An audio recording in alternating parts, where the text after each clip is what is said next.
बाबा साहब दिलवाले हाथ अधिकार हम बहुजनों को मान सम्मान। बाबा साहब दिलवाले हाथ अधिकार हम बहुजनों को मान सम्मान।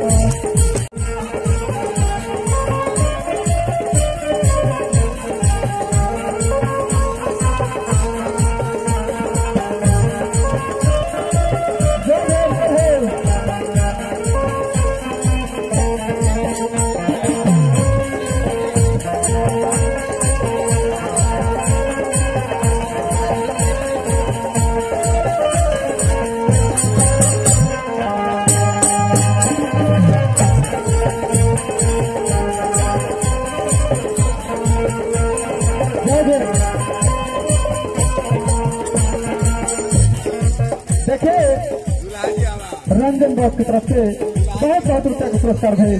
हमारा तरफ से नव भाई जय हिंद दुल्हा जी नहीं देखिए जय जय जय जय जय देखिए सुधीर रंजन जी की तरफ से बहुत बहुत रुपया का पुरस्कार है कि जब भीमराव जी संत समाज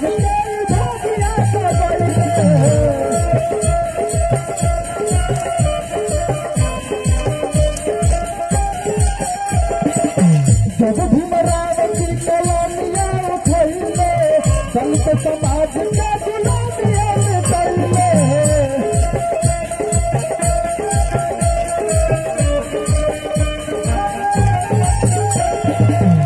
कर दिए सबको एक समान कर दिए सबको एक समान।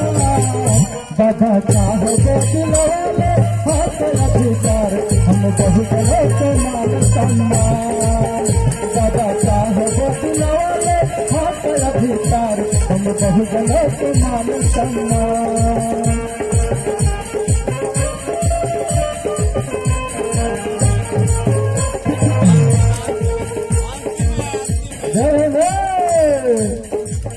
जनवर से इंसान हम सबके बनवले फुट बुट बेल्ट टाई भी नसीब बनवले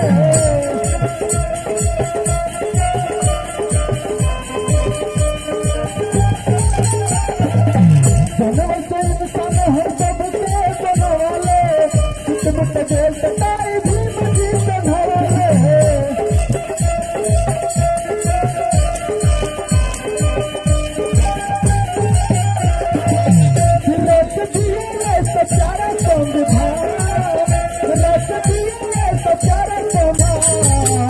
बाबा साहब दिलवाले हाथ अधिकार हम बहुजनों को मान सम्मान। बाबा साहब दिलवाले हाथ अधिकार हम बहुजनों को मान सम्मान।